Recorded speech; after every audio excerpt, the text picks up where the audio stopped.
Hey guys, it's Goosebumps Completionist, and today I'm bringing you another classic original 62 series book review. And we're going to be looking at book number 5, The Curse of the Mummy's Tomb. Oh boy. Off the bat, this book, right, I think reflects some kinks in the chain within the first 12 books in Goosebumps. You know, going all the way back to the original series. I've said this before, and I'll say this again. The first 16 books, aka the classic books, right? I think from Piano Lessons to One Day at Horrorland is where Stein started to venture outside of his comfort zone a little bit in the series and moving forward. I think he started to express a lot more creativity than he showed within the first 12 books. Now, there are some creative books. But there are some books that just feel paint by number or, I don't know how to put this, been there, done that. And I think of like books like Be Careful What You Wish For and this book, you know, these are just ones off the top of my head from the very early books, right? That just feel very played out and kind of unoriginal. And that's essentially how I feel about this book. I mean, even beyond that, I do think this book has some good qualities to it. And I know there are some of you out there who have this book really high in your favorites, or it's one of your all-time favorites. And I'm not trying to crap all over people's favorite books when I make these reviews, y'all.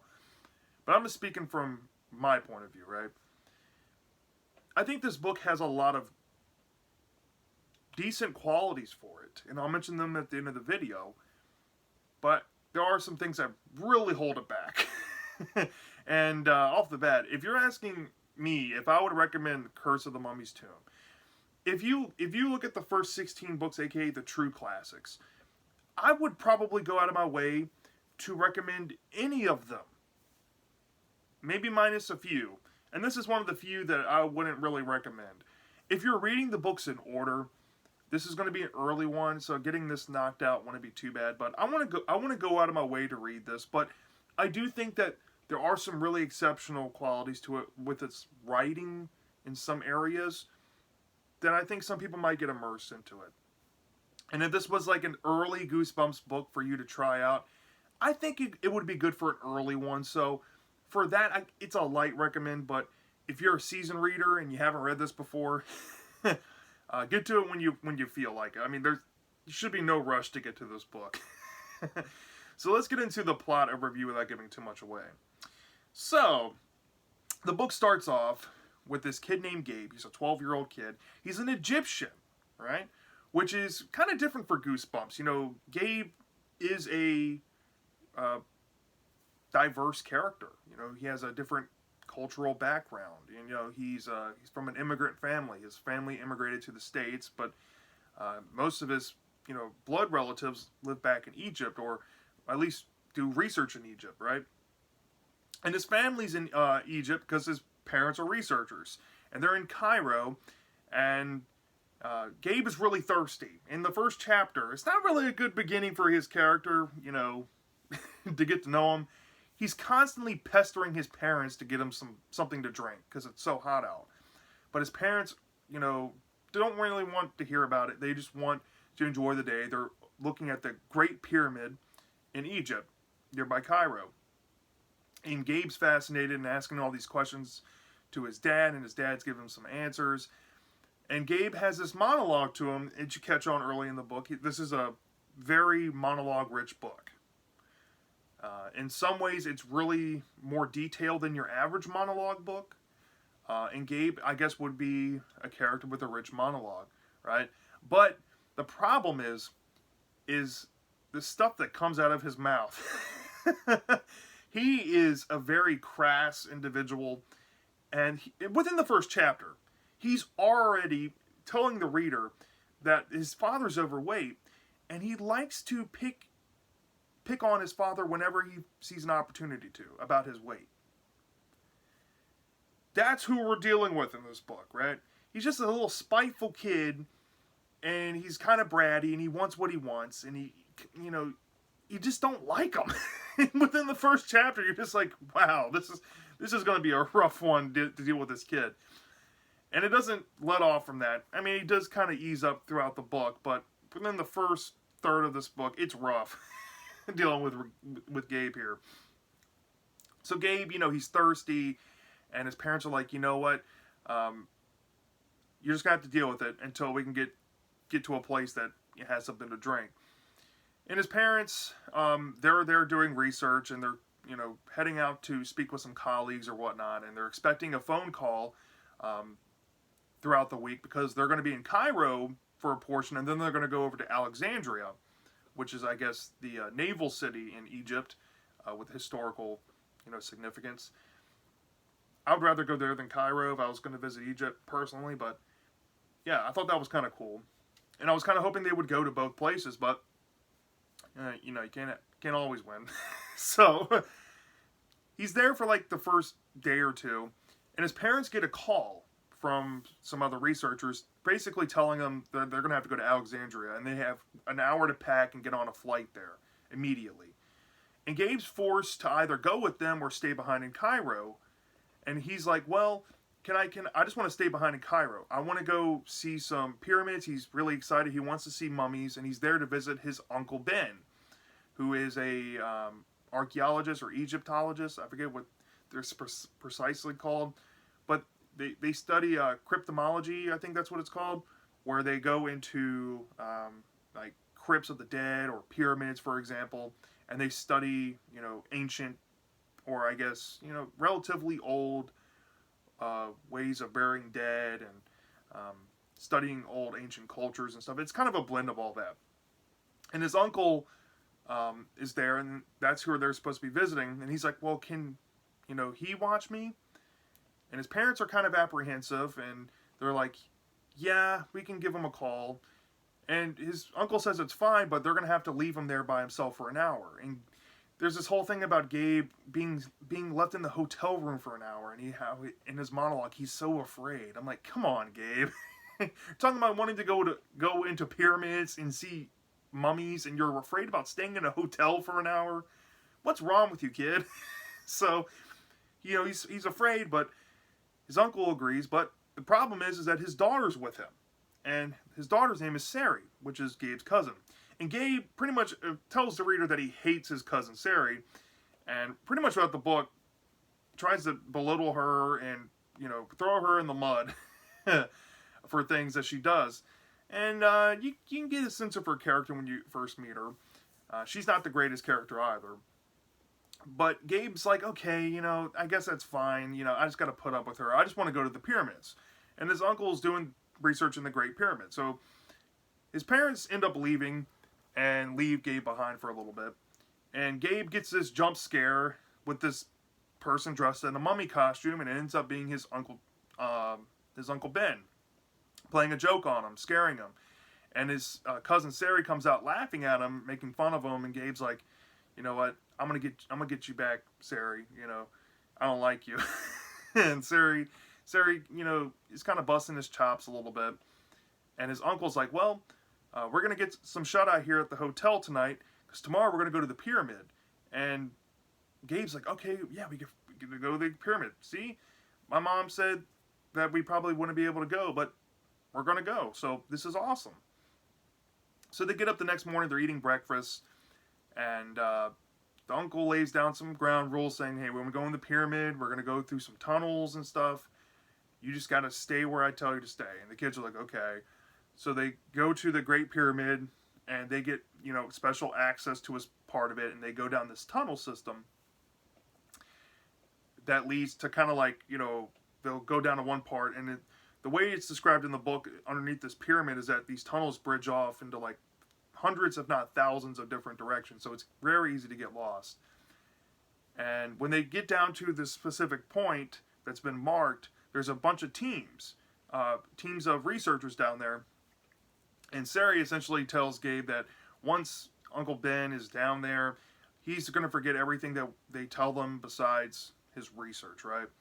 So he wanders off and goes with his researchers. And Sari and Gabe pretty much have nothing to do except just look around where they're told to stay. And Sari gets his idea to say, hey, let's go wander off into the tunnels. And basically peer pressures Gabe, calls him like a chicken and saying that he's a wuss. And he's like, you know what? I'm going to prove you wrong. So there's this running gag throughout the whole book where Gabe's shoe comes untied.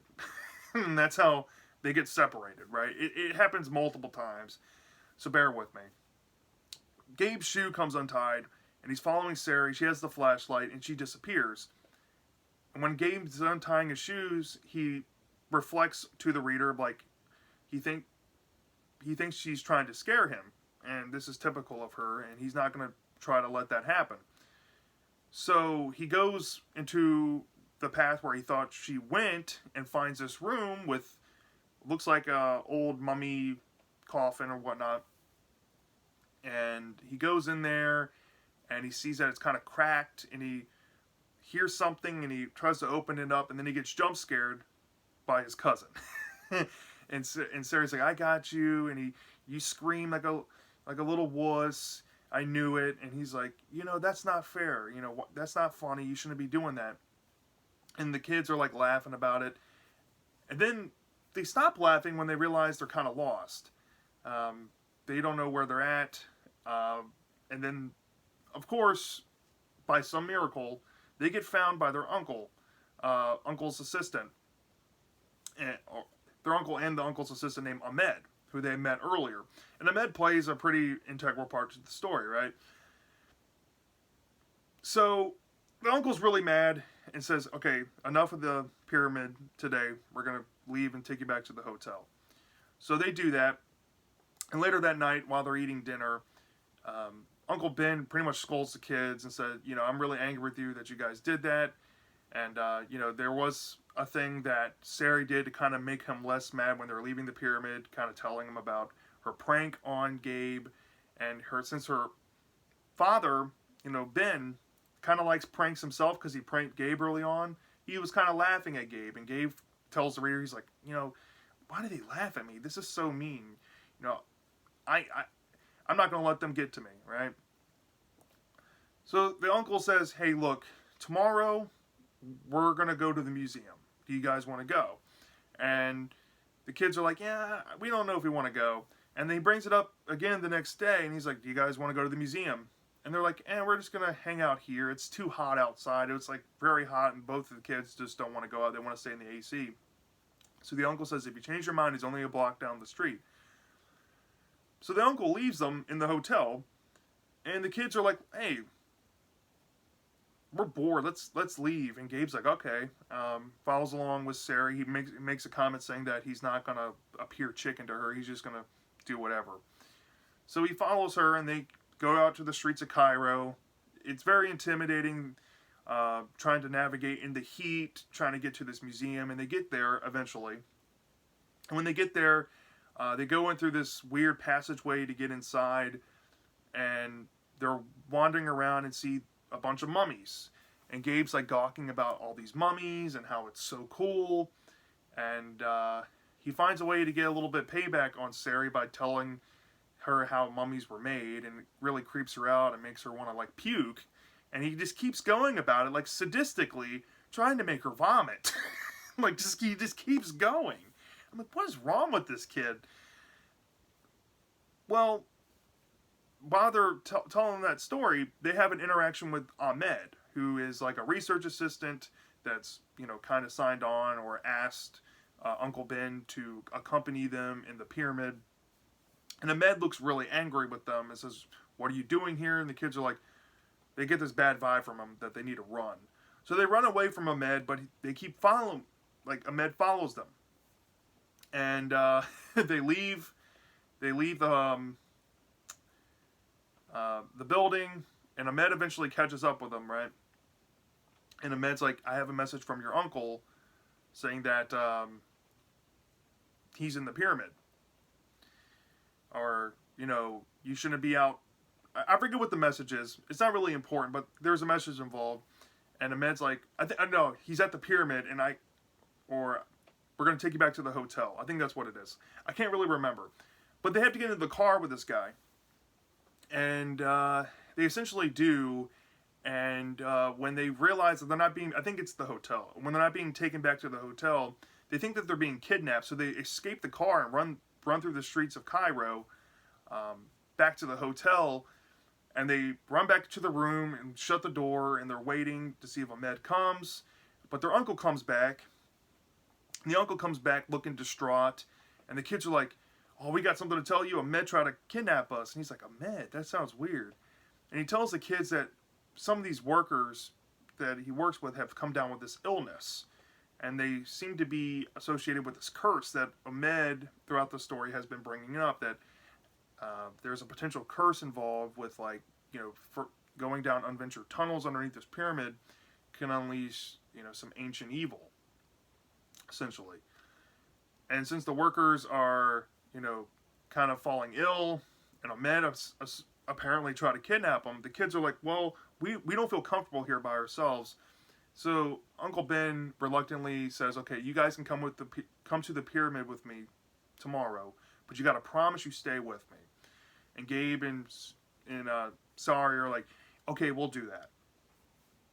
So when they go back to the pyramid, they go down to the same tunnel system, and this time they're supposed to be hanging around all three together.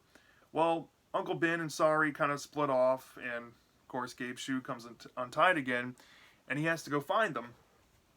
And he gets lost. He's by himself, and he's wandering around the tunnel system, and he falls down this trap that apparently was undiscovered. And he falls down into this room, and there's like tar in the middle of it, and there's tar tracks that lead to walls, and he has a little bit of light with him.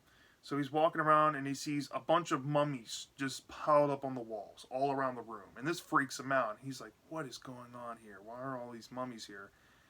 And he's freaked out. There's mummy coffins, sarcophaguses everywhere. And he's like, "Something's wrong here."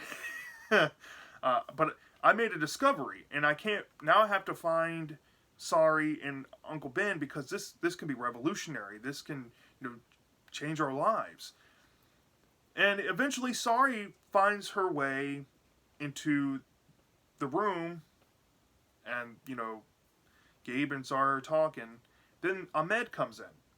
And Ahmed essentially reveals a big old bombshell that he may or may not be carrying an ancient prophecy, or an ancient role to carry out the priestess of the dead, who long since put the curse in the pyramid. And there's essentially a revelation that may or may not be tied to this, if Ahmed is actually tied to this priestess person, of what these mummies are in the room, and essentially Ahmed's plans with the kids, right?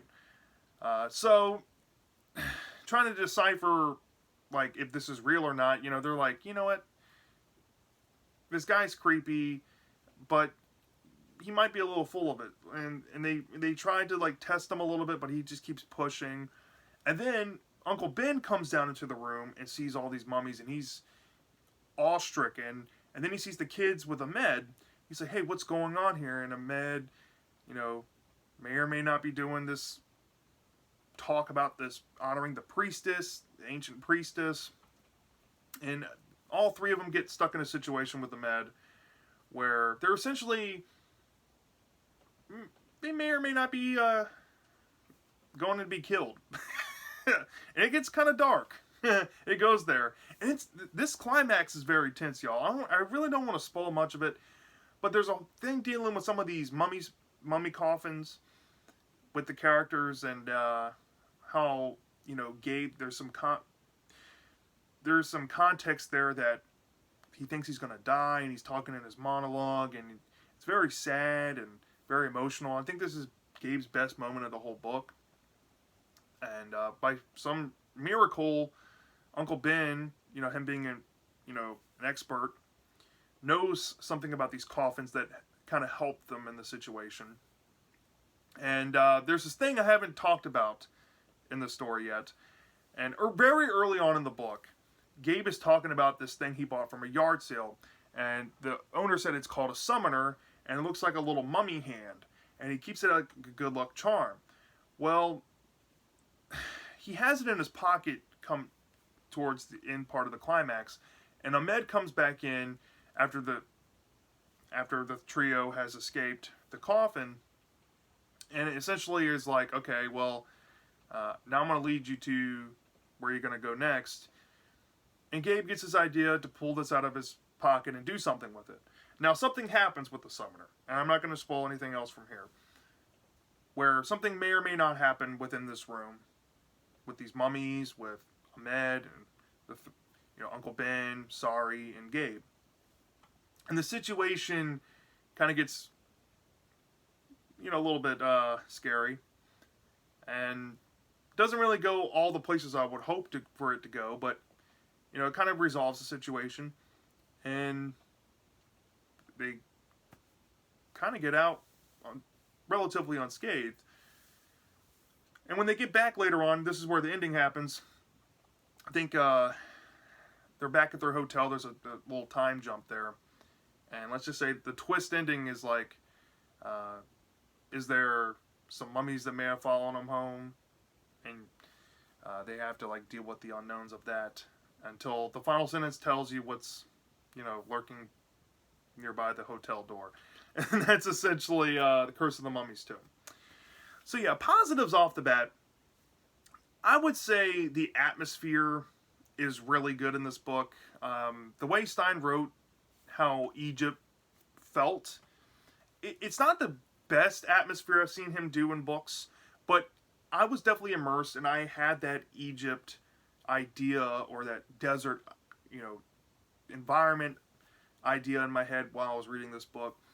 And I think that having that culture background was a really cool change of pace for a Goosebumps book. And I can appreciate a lot of that.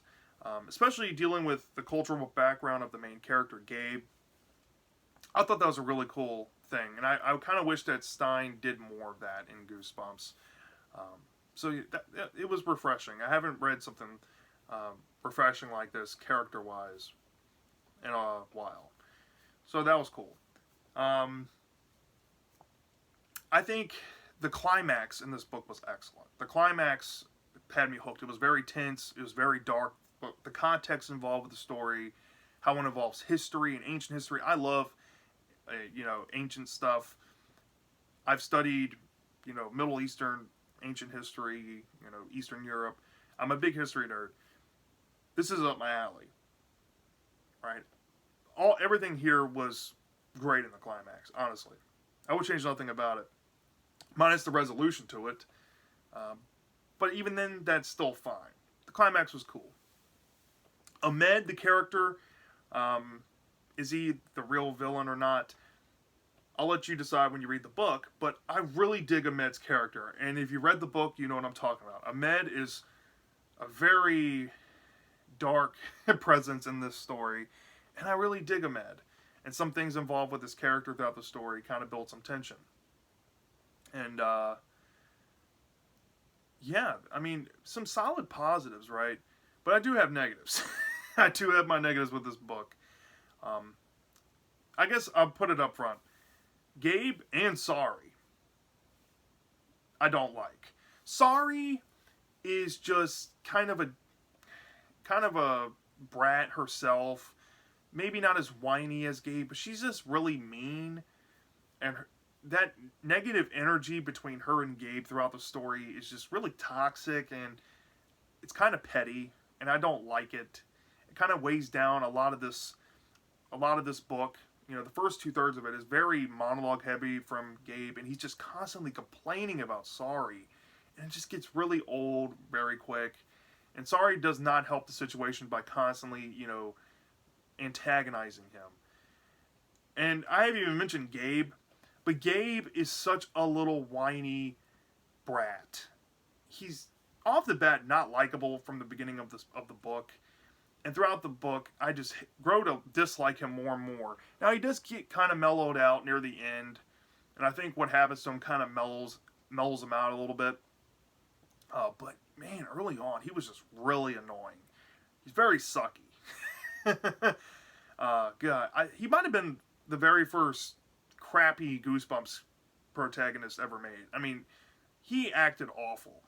And it made it hard to get into this book that's so monologue heavy and so extra detailed in the monologue than your average Goosebumps book that have rich monologues. A lot of the writing could be appreciated, and I guess we're going back to the positives. I can appreciate the style that Stein went here with the monologue of Gabe and how expansive it feels in his perspective.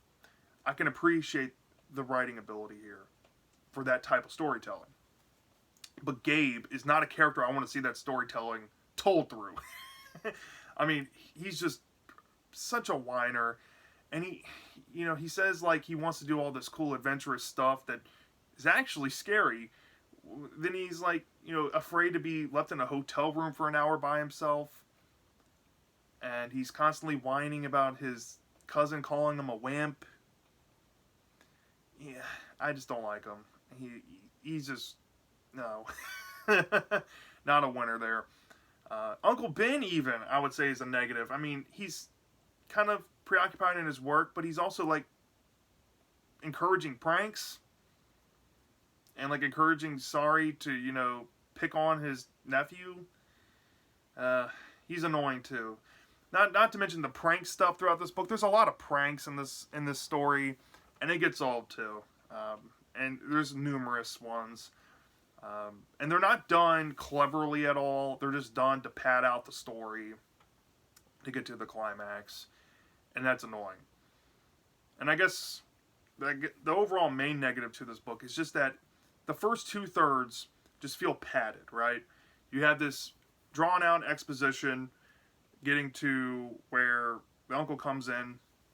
It takes about like 15-20 pages. And then you have to deal with this exposition going to the pyramid, getting kicked out of the pyramid, going to the museum, running away from the museum, then going back to the pyramid. I feel like the story just, I don't know. It didn't really feel that creative. It felt like they're just running around, typical adventure story, chase scenes, stuff like that. It's essentially what this is, meandering around a tunnel. Been there, done that with other mummy stories in the past. And it kind of falls into that unoriginal territory as well, and I kind of looped this in here. A lot of this stuff you see in this is very common when we're dealing with mummy stories, where you usually have the main characters are going to Egypt to tour a pyramid, and they find a mummy in a pyramid. The most creative thing I've seen in Goosebumps so far with mummies is like Don't Wake Mummy from the Tale series, or Who's Your Mummy from Horrorland. They actually do some different stuff and subvert some tropes there, and actually insert some creativity. This just, I think, lacks a lot of it. It's very, like I said early on in the video, it's a very paint-by-numbers book. It's nothing spectacular at all, and honestly kind of forgettable. I'll probably forget this book, even though, I've read this book a couple of times in my life. I'll probably forget a good amount of what I just read in about a week or two. Yeah, it's not a spectacular one. So from a 0 to 5 star basis, honestly, y'all, I would give this book a C if it wasn't for Gabe being sucky. But since Gabe sucks so bad, this pretty much put it down to a D tier. It had a lot of C tier issues, but Gabe just really sinks it to that D tier. And where I settle with it, so it's going to be between a 3 to a 3.4. I decided to give it on the higher end and give it like an okay, not good, not bad, and give it about a 3.3 out of 5. Very lackluster book. Kind of forgettable. Mediocre in some ways. Kind of unoriginal. But it has its moments to it. It's not all the way terrible or anything. It's far from it. So, yeah, that's where I'm at with it. I only deducted 1.7 off for, the bad characters, kind of unoriginality, stuff like that. So yeah, that's my thoughts on The Curse of the Mummy's Tomb. Let me know down in the comment section. Did you love this book? Did you hate this book? I'm dying to know. And I'll see you next time.